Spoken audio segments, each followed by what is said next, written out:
Welcome to episode number 60 and my special guest today, Belinda Duff. Belinda, welcome. Welcome.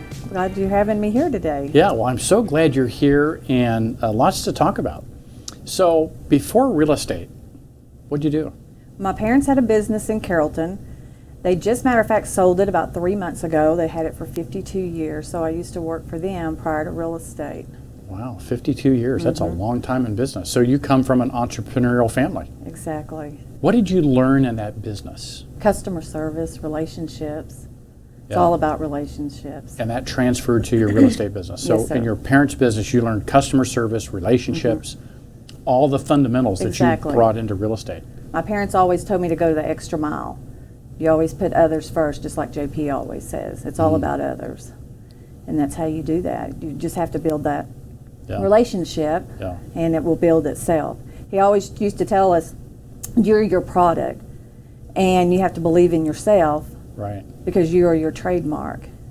And in order to sell, you've got to have that trademark for them to come back, Yeah. you know. You're your own brand. Exactly. Yeah, you're your brand. So what brought you from the family business into real estate?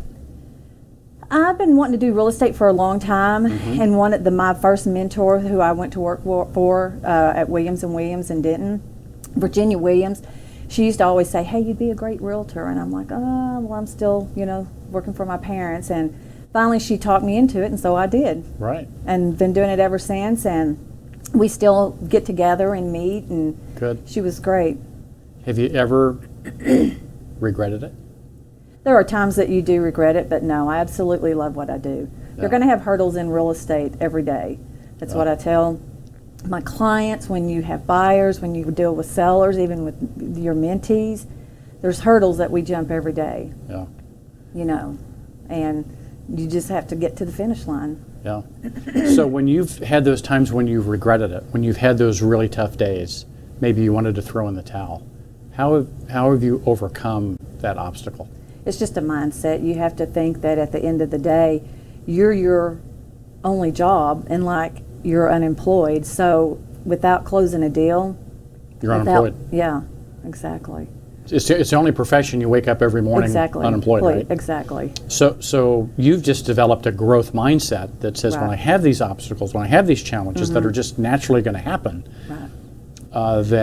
that you deal with it. Exactly. You just have to have the motivation, the mindset that you can do it. It's not for everybody. Right. You have to realize that you might get paid in 6 months. It might be 10 times a month, and you just have to Right. really have that mindset of, I can do this.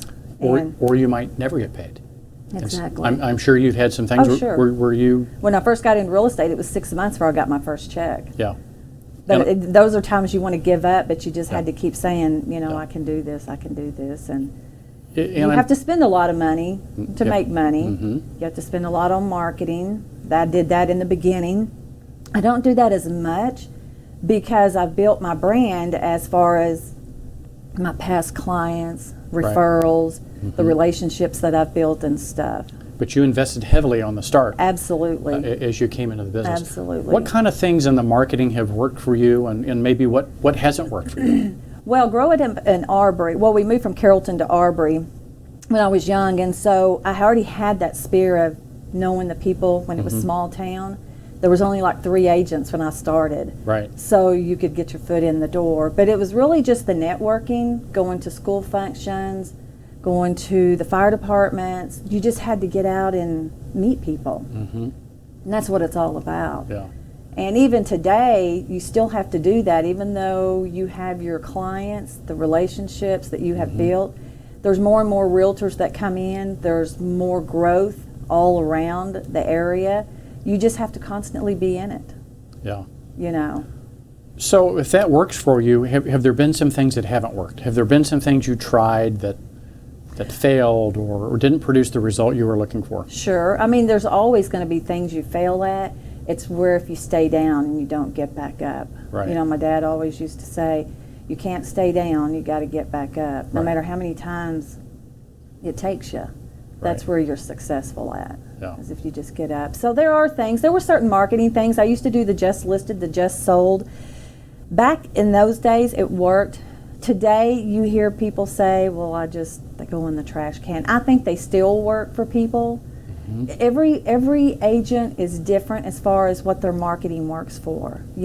I'm a people person, so to me, I would rather get out, walk the neighborhoods, meet people at ball games with my kids, always work the concession stands. I did anything I could to be in there, and people would say, oh, you do real estate, right? Yes. I didn't want to constantly keep it, bug them.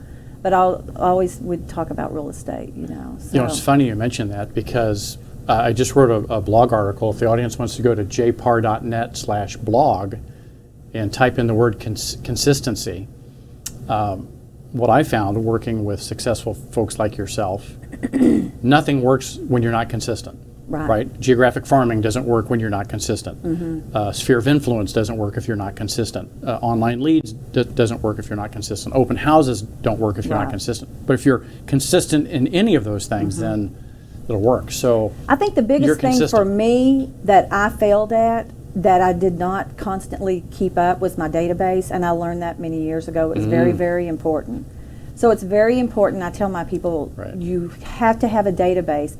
Because if you don't have that database, you don't have, whether it's a thank you card or just thinking of you or something in front of you, you can't keep up with all the clients that you've had before. So your database is very important. You can use your database for a lot of things, anniversaries, birthdays. So you learned that the hard way. Oh yeah. How did that learning come to you? I think because there was a couple of times that I had past clients that thought I had gotten out because I had not kept in touch with them, and that hurt. That was many years ago, and I said, that is important. I've always heard it. You got to have a CRM, you have to have your database, and you have to stay on top of that. Without that, it really can hurt you, because if you don't stay in front of people, then they may go their separate ways, or another realtor comes into their neighborhood and stuff, and they may be touching them where you're not touching them, and it's all about keeping in touch. It's the relationships. You have to. So once you lost 3 or 4 transactions, you knew, okay, what did I just lose by not being consistent in my database management? Exactly. Because I even had ran into that person, and I'm like, hey, talking about it, and they're like, man, we lost contact. We didn't know for sure if you were still doing it or not. That hurts. Wow. That's a big lesson right there. If you get nothing from this episode other than keep your database up and consistent and stay in touch. Because I don't like, if I've done something to you, I want to find out, do I owe you an apology? Am I wrong about something? And it's very important. And that's what I tell my mentees. You have to build that database. I don't care if you have anybody in real estate. You have a spear. Just touch people. And you've got to stay in touch. How do you become what I call the hub for the people you have relationships? Do they come to you for community advice, where to go to get the various vendors they need for the home? Or are you kind of known as that person? I do get calls a lot about that. People that will say, hey, I know you're in real estate. Do you know a painter? Do you know this type of person? Absolutely. And so, yes. So you connect them with the community. Absolutely. It's not just the real estate or the transaction. It's much more than that. And you have to go that extra mile. My parents always taught me, you go up and beyond, and always go that extra mile for people. So that's you are your product. And I'll never forget that. You are your trademark. You have to believe in yourself for somebody else to believe in what you're going to sell them. Because buying a house is the biggest investment you have. Totally. And that they only want to happens. Trust you. They do. They want to trust you. And what I've learned with working with folks, we do it every single day, right? But the consumer only does this maybe once every 10 years. Exactly. So we become so familiar with it, and for them it's like this new experience. And so you can't just think of real estate as a transaction, as a commission. It's much, much, much, much more than that. Oh, I love that. Let's say that again. You can't? You can't think of your transaction. Can't think of real estate. You can't think of real estate as just a transaction. You have to think of it as much, much more than that. Because that's what it's about. You're building those relationships. It's just like my hairdresser, or wherever I go, you build that relationship and that trust and that loyalty to them, and that's what you want in return for yourself. Well, every episode has its moment and its quote, and I think that's it for this one. Is you can't just think of it as if it's transactionally based, then it's a relationship. You want somebody to think of you, and just this year or this past year in 2018, I think 3 of mine were clients that I sold 10 years ago, houses. Yeah. And that's what it's about. Yeah, that's what it's totally about. Yeah, it is. Well, before we wrap up, is there any last-minute words of advice, wisdom, anything you'd like to leave the audience with? Don't give up, because there are many, many times you want to give up, especially new mentees or new agents coming into the business. It took me I'm doing it 24 years later. I learned something every day. Yeah. And if I had to say, because when I was in real estate back in '95, we had MLS books. You know, yeah, the big books, and you had to look them up. You didn't have computers back then. You had pagers. So technology, if I had to say, is the biggest change, and you have to stay up to that. Doesn't matter how old you are. It's very, very important. In every class that JP has to offer, go to them. Yeah. Because I even still get on and learn something, because you'll always learn something. From somebody. Has the technology made it easier or harder? Absolutely. It's made it easier? Oh, yeah. Yeah. I mean, going from using your GPS on your phone or your car, back then we had MapQuest, and you'd have to print out the pages and try to drive and look at where you're going. Oh, Find out your maps and all that. Absolutely. Now you got GPS. And it's been fun, because when I'm teaching people, they're like, what's MLS books, Right. It's all technology. Yeah. You've seen a lot contracts, there's a paper thicker and thicker every time, When I used to do it, it was 2 or 3 pages. Yeah. So I love what I do. So what I heard, one of the skills you have is adaptability. You're able to adapt and learn and become resourceful with the tools that are presented by the industry. Oh, absolutely. And even back when the real estate hit in 2008, you have to learn to survive. Yeah. And you can't give up on that. If you really put your heart into it and everything, you'll hold your head up. You just have to keep going and keep treading, and I'll come out of it, when you're used to closing 5, 6, 7 a month, and you go to 1, maybe 1 every a couple of months back then. It was really tough. But it was tough, but you survived. You survived. It's amazing. By God's grace. Yeah. Amen. What was,